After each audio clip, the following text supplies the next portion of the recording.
the EC registration exercise. They have announced today their commencement, the voter registration update exercise, which I think it has got a deadline in February. But it comes at a time when the EC is embroiled in controversies. This is a paradox. You know, of recent, the headlines have been so screaming. 5 top officials have been sacked over mismanagement of EC affairs, including funds meant for this exercise.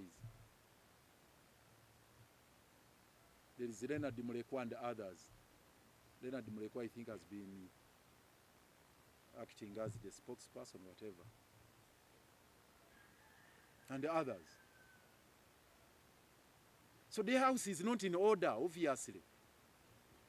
They are in a terrible crisis. Now they are rolling out a very, very significant and important exercise when they are in a state of disarray, of confusion. Big headlines screaming. So how can one trust that exercise to begin with?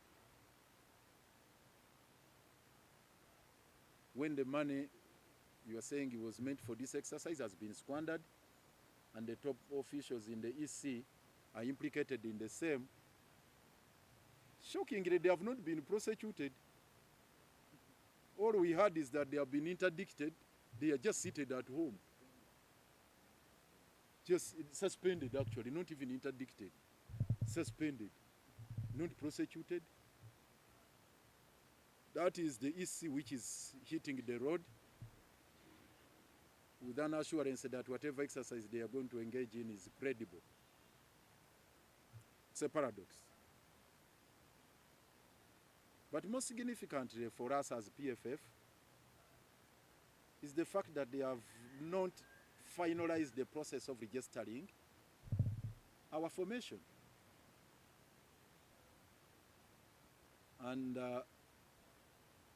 they want our entity to actively participate in the process when they have been dilly-dallying with the issues regarding our registration.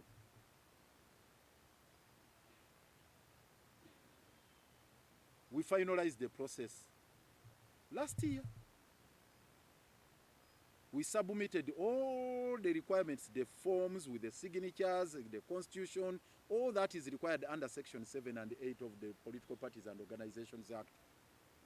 And the law is very clear. Section 7 commands that once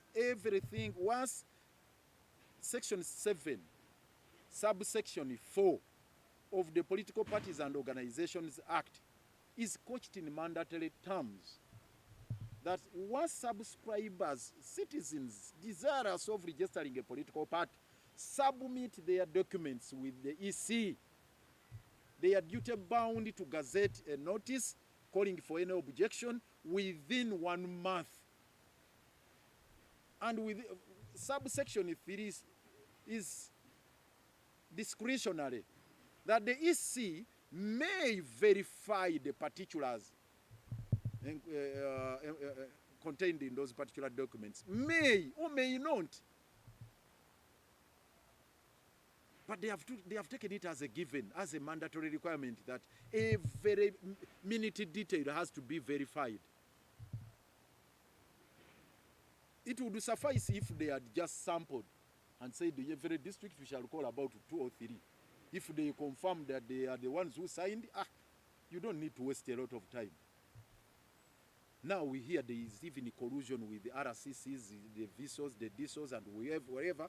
They are going village to village, hunting down some of our leaders who signed it on these papers. They are intimidating them. All that for what? Now, more recently, they released the communication with us and said, okay, by 16th of January, we would be done with this exercise. Today is 20th. And they asked us and said, once we are done by 16th, check on us, check. 17th, probably there will be some good news for you. 17th, obviously 18th was a weekend, 19th a weekend, now 20th. Hopefully our certificate is ready today. Mr. Byabakama, as you roll out this exercise, you should have started by giving us our certificate before you invite us to help you or to participate in your exercise. Now here we are. Once we set out to go into the field to mobilize the people, they say, who are you? But you are the one who is having our document. So we are asking Mr. Byabakama, please. Oh, we are asking Mr. Byabakama. We are asking Mr. Byabakama, please. You have rolled out the exercise today, fine. But we want our certificate today.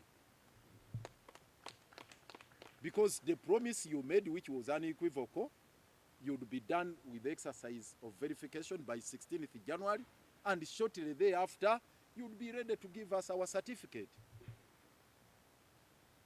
So, our participation or non-participation in this exercise, or the active role, or whatever role we are going to play, is a matter we shall let you know about.